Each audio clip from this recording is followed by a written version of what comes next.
Ce journal vous est offert par DACO SARL, société d'expertise comptable et de fiscalité.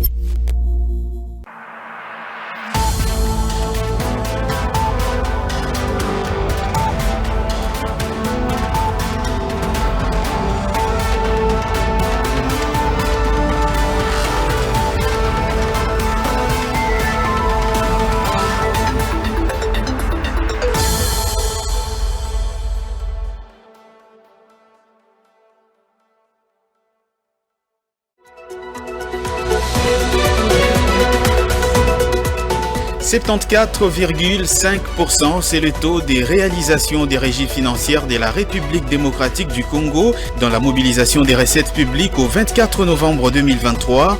1442 milliards 6 millions de francs congolais ont été mobilisés par la DGI, la DGRAD et la DGDA, une baisse comparativement à la même période en 2022.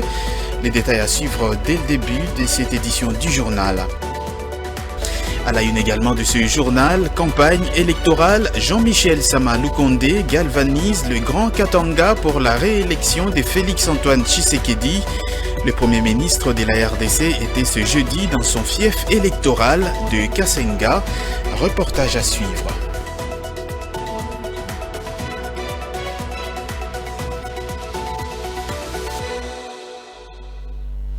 Voilà tout pour le sommaire de cette édition du journal. Bienvenue à toutes et à tous dans cette énième livraison d'informations sur votre télévision. Je l'ai annoncé dans le sommaire, les régies financières de la République démocratique du Congo ont mobilisé au 24 novembre 2023 1442,6 milliards de francs congolais, soit un taux de réalisation de 74,5% par rapport aux prévisions mensuelles. C'est ce que renseigne en tout cas la Banque centrale du Congo dans sa note de conjoncture économique, une mobilisation qui représente une baisse comparativement à la même période en 2022. Le recette des impôts directs et indirects collectés par la DGI ont atteint 927,3 milliards de francs congolais contre un montant programmé de 1296,1 milliards. Au niveau du cordon douanier, le recette de la DGDA se sont établis à 368,4 milliards de francs congolais sur une projection de 422 milliards. Les ressources tirées de la parafiscalité mobilisées par la DGRAD se sont chiffrées à 146,9 milliards de francs congolais contre une prévision de 197,3 milliards. Du côté des dépenses publiques, le taux d'exécution a été de 122,8% atteignant 2137,4 milliards de francs congolais. Les décaissements concernaient pour l'essentiel 4 rubriques à savoir le salaire des agents et fonctionnaires de l'État, le frais de fonctionnement des institutions et ministères, les subventions et dépenses exceptionnelles dans les élections et les opérations sécuritaires. Pour le mois de novembre courant, les plans de trésorerie prévisionnelle renseignent que la réalisation de recettes publiques est à la hauteur de 1935,7 milliards de francs congolais et de dépenses à exécuter de l'ordre de 1738,2 milliards. En cumul annuel, au 24 novembre 2023, la balance des opérations financières de l'État affiche un niveau de réalisation de recettes publiques de 17 177,9 milliards de francs congolais et des dépenses publiques de 19 719,5 milliards. Ouvrons à présent le chapitre consacré au processus électoral dans ce journal. Poursuivant la campagne électorale dans l'espace Grand Katanga, le Premier ministre Jean-Michel Sama Lukonde s'est rendu le mercredi dans 3 différents villages de sa circonscription de Kasenga dans le Haut-Katanga où il a fait carton plein pour sensibiliser à propos justement de sa candidature à la députation nationale et provinciale, mais surtout en faveur du candidat numéro 20 à la présidentielle, Félix-Antoine Tshisekedi. Regardez. Du village Malambwe au village Lutandula, en passant par Lubanda, l'itinérance de Sama Lukonde était une occasion de communier avec la population. À Lutandula, Sama Lukonde a reçu avant tout la bénédiction des chefs coutumiers et traditionnels de ces villages. Dans ces différentes contrées, il a sensibilisé ses frères et sœurs sur les élections du 20 décembre prochain. Il les a exhortés à voter tous pour le candidat numéro 20 à la présidentielle, le candidat numéro 33 à la députation nationale et numéro 62 au provincial. Disons qu'après avoir fait le tour pour préparer l'accueil du candidat numéro 20, le candidat Félix Antoine Tshisekedi Tshilombo. Nous voilà enfin dans notre circonscription à Kasenga, où je suis chez moi, où je viens d'être accueilli par nos chefs pour bénir mon passage ici, pour communier avec mes frères. Pour cette fois-là, une campagne qui me concerne, moi, candidat député national et provincial, numéro 33 et numéro 62. Et donc nous allons faire cette promotion ici à Malamboué de cette campagne-là, bien sûr sans oublier notre candidat à la présidence de la République et cette préparation que nous devons avoir pour le 20 décembre. Voilà. Au regard de ces nombreuses réalisations durables en faveur des habitants de ces villages, notamment l'éclairage public et construction d'une grande école sur fonds personnels dont l'inauguration a eu lieu sous la bénédiction des prêtres catholiques, un accueil digne lui a été réservé. Cette nouvelle école, aux standards modernes pour la formation des jeunes, est baptisée Institut Stéphane Lukonde Kyenge. La population s'est montrée toute joyeuse. Restons toujours dans les chapitres consacrés aux élections. Une séance de remise à niveau à l'intention des membres du gouvernement provincial et des députés provinciaux du Tanganyika était organisée ce jeudi 30 novembre par la Commission électorale nationale indépendante. Objectif, outiller les concernés sur les procédures et le fonctionnement du dispositif électronique de vote, DEV en sigle. Cette séance de formation fait suite à la demande express du gouverneur des provinces. Regardez. Cette séance de remise à niveau était organisée à l'intention de membres du gouvernement provincial, de députés provinciaux, des partis politiques, de représentants de l'administration politique et de la société civile et de la province du Tanganyika.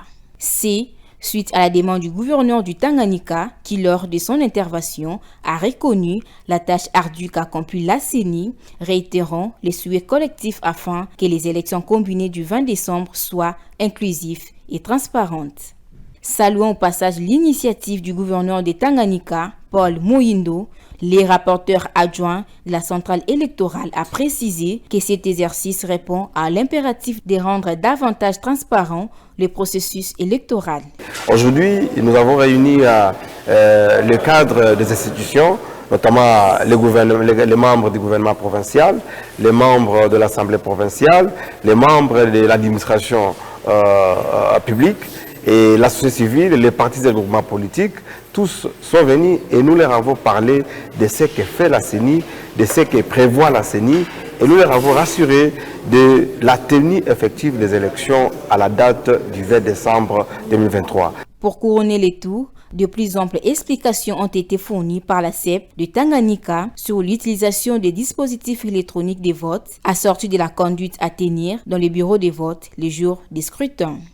Une démonstration en a été faite et quelques participants ont aboîté le pas au gouverneur de province et au président de l'Assemblée provinciale qui s'y sont montrés visiblement satisfaits des matières reçues avec la promesse de relayer auprès de composantes de leurs bases respectives. La Commission électorale nationale indépendante qui a par ailleurs perdu ses équipements à Bolobo. Nous sommes dans la province de Mai-Ndombe. L'entrepôt de la centrale électorale a pris feu dans la nuit du mercredi à jeudi. Selon les autorités provinciales, tous les matériels, à savoir les dispositifs électroniques de vote, les batteries, les meubles et bien d'autres biens destinés à cette antenne ont été consumés par le feu. Plus de détails dans ce commentaire.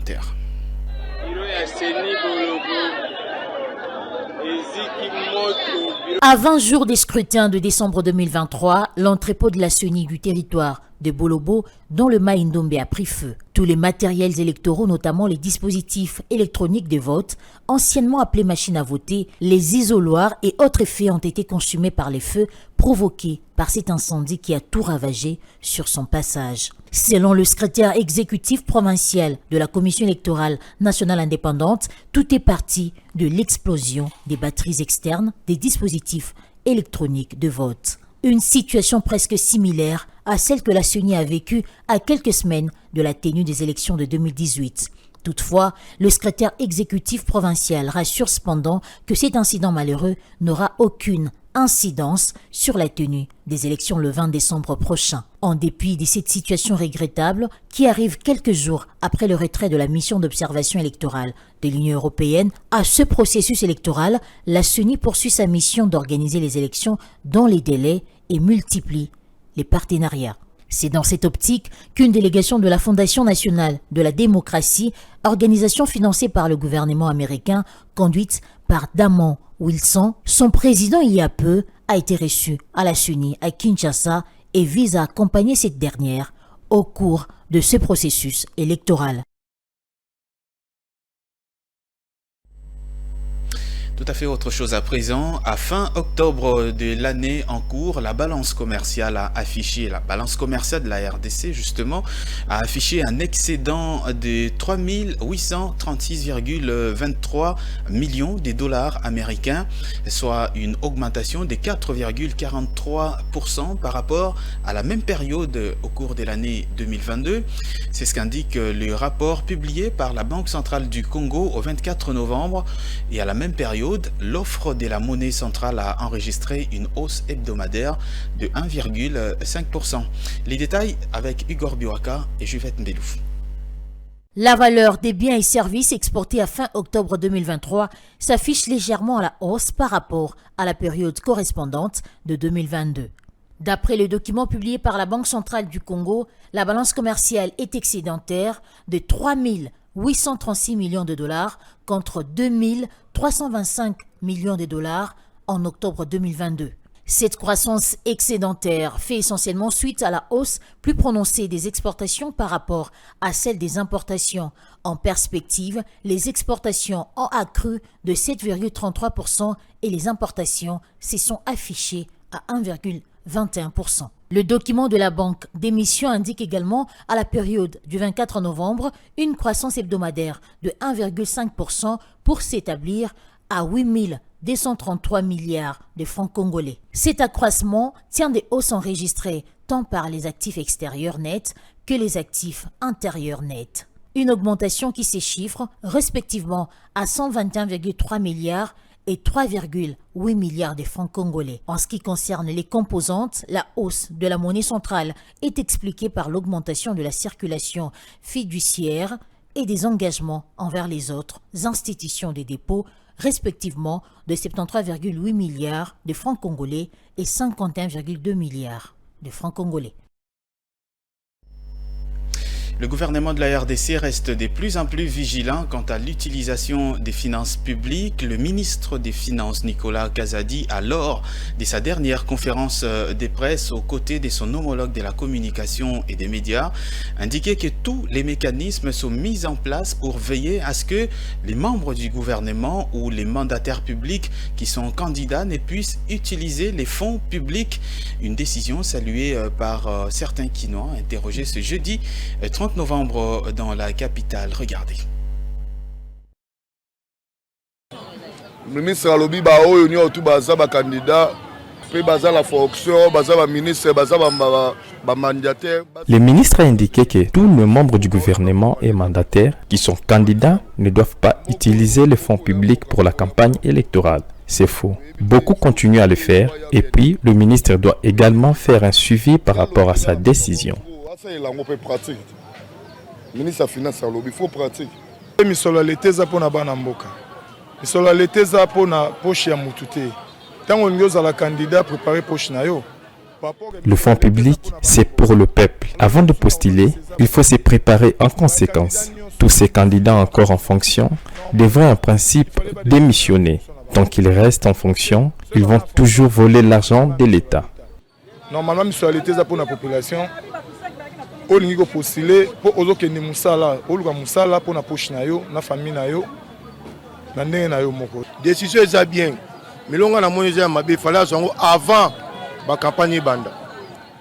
La décision est bonne, mais le ministre devrait prendre cette décision avant la campagne électorale. Il faut qu'il ait également un suivi après cette mesure. IGF ba pina ko contrôler bango. Komisu bazati sikono ba bimisa mosolo la leta na kesa leta. Le franc congolais connaît une dépréciation ces derniers mois face au dollar américain selon les derniers chiffres justement de la Banque centrale du Congo, ce qui a pour conséquence entre autres l'augmentation des prix des produits des premières nécessités, fragilisant davantage le faible pouvoir d'achat de la population. Ainsi, quelques Quinois ont exigé ce jeudi l'implication de l'État pour une stabilité durable du taux d'échange. C'est un reportage de Jonathan Bakele et Célie Chamala. Le franc congolais vient de connaître à nouveau une dépréciation sur le marché parallèle par rapport au dollar américain au cours de ces dernières semaines, en s'échangeant à 2691 francs congolais les dollars américains. Selon les cambistes, cette dépréciation est consécutive à la dépendance de l'économie congolaise au dollar américain. Nous constatons vraiment une montée maîtrisable. Selon moi, j'estime que la Banque centrale du Congo qui est incapable de maîtriser, de gérer la question. Qu'est-ce que nous produisons? Qu'est-ce que nous vendons? Et ça nous rapporte quoi? Voilà. Et si les autorités ne se mettent pas pour réfléchir et trouver des solutions, c'est pourquoi à ce niveau-là, nous constatons tout simplement que les autorités sont un peu dépassées parce que la situation est vraiment un peu grave. Aujourd'hui, dans le marché noir, ça se négocie 26 000 à 26 500. Les autorités compétentes, nous leur demandons de se mettre une fois pour toutes et de trouver la solution. Une situation qui, selon certains Quinois, est à la base de l'inflation. Nous avons eu trop de promesses concernant la stabilité des taux d'échange, mais sur les terrains, ce n'est pas le cas. Il vous suffit de voir seulement la manière dont le prix des transports varie du jour au jour pour s'en rendre compte. Le prix de tous les biens, y compris, ont flambé sur les marchés. Actuellement, l'on ne peut même pas espérer avoir des cacahuètes pour 100 francs.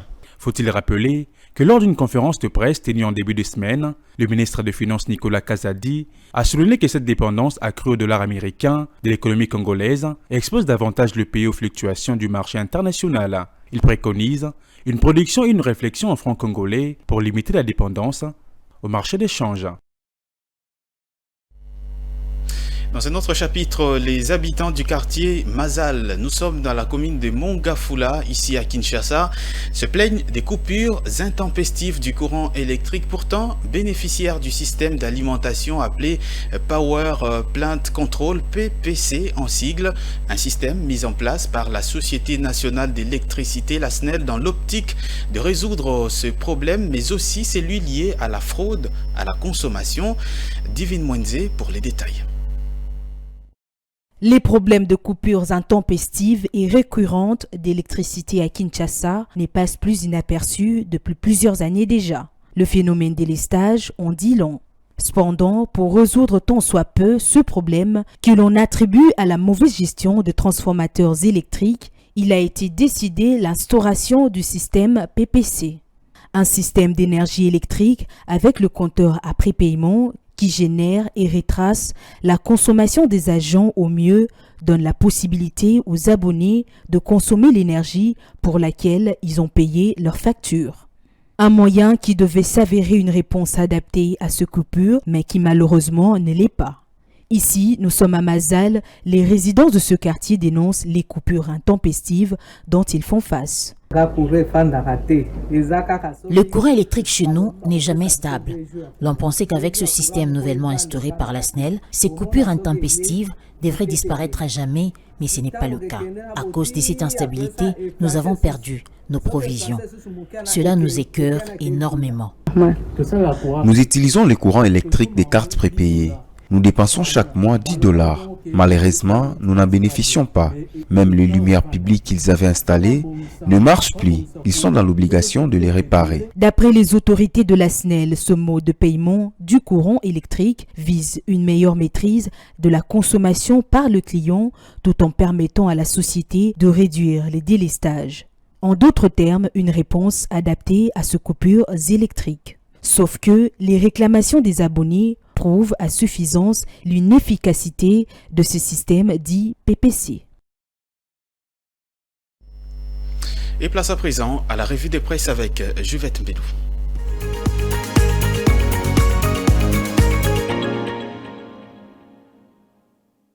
Mesdames et messieurs, bienvenue à tous dans cette revue de presse économique.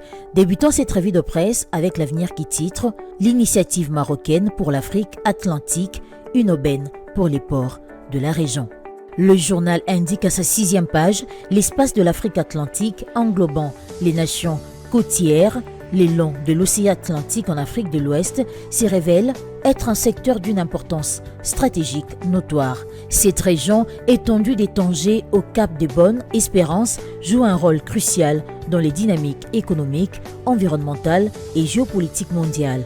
Ces ports tels que Tanger, Lagos, Dakar, Luanda et Cape Town sont des points nodaux du commerce mondial. C'est dans ce sens que Sa Majesté le roi Mohamed V a récemment exprimé la volonté du Maroc de mettre en place une compagnie navale nationale.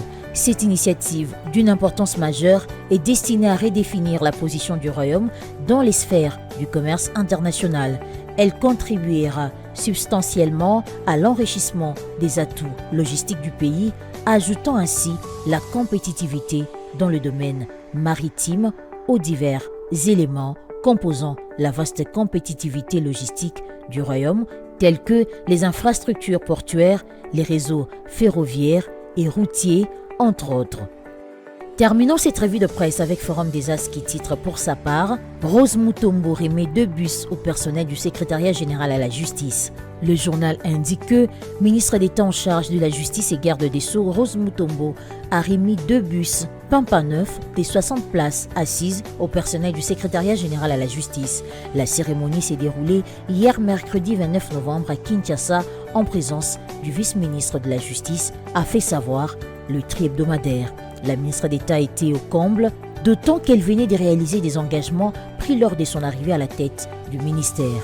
Et qu'au regard des assignations qui lui avaient été adressées, la délégation syndicale lui a attribué la mention grande distinction. Le porte-parole de la délégation syndicale Edmond Mayundo a révélé que le syndicat avait adressé un mémo à la ministre d'État, ministre de la Justice, pour la révision à la hausse du taux de la prime spécifique et permanente et l'élargissement de la liste des bénéficiaires.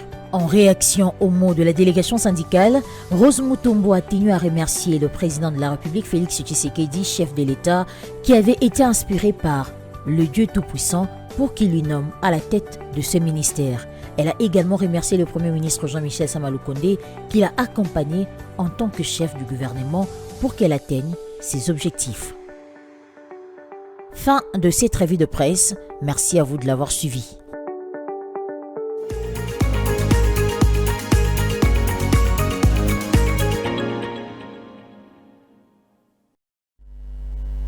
Ce journal touche à sa fin. Voici tout de suite le rappel des titres.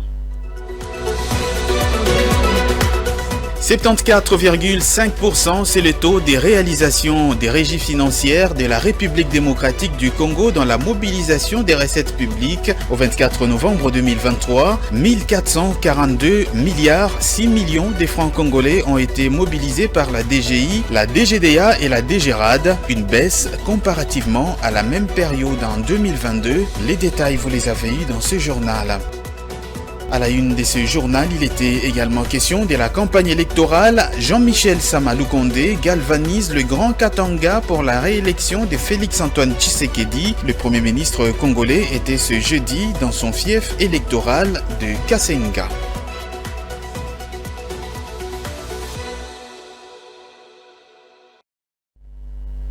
Et voilà, ce journal est complètement terminé. Merci à toutes et à tous de l'avoir suivi. Prenez soin de vous et de vos proches. Moi, je vous retrouve très prochainement sur votre télévision. À très vite.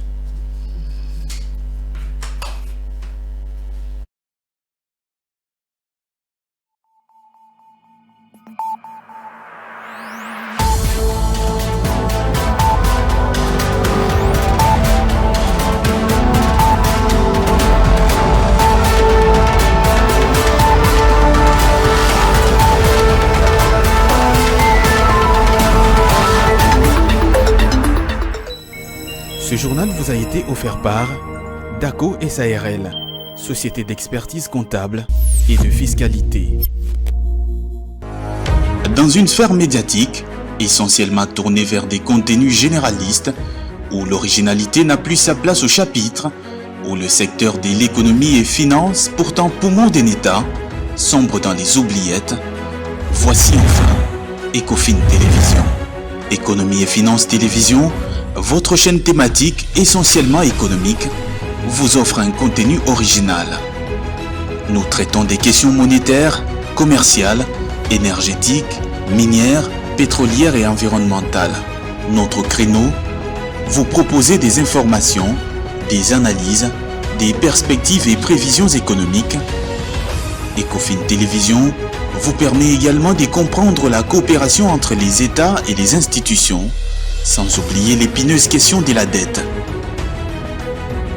Ecofin Télévision, tout savoir sur les investissements, les échanges commerciaux, la balance commerciale et la balance des paiements, le taux d'échange, l'état des lieux de la lutte contre les détournements des finances publiques, la coopération bilatérale ou multilatérale. Ecofin Télévision vous explique comment l'économie nationale est directement liée à l'économie mondiale. Notre particularité fait notre originalité. C'est pourquoi nous disons Ecofin Télévision, mieux que savoir sur l'économie et finances, comprendre.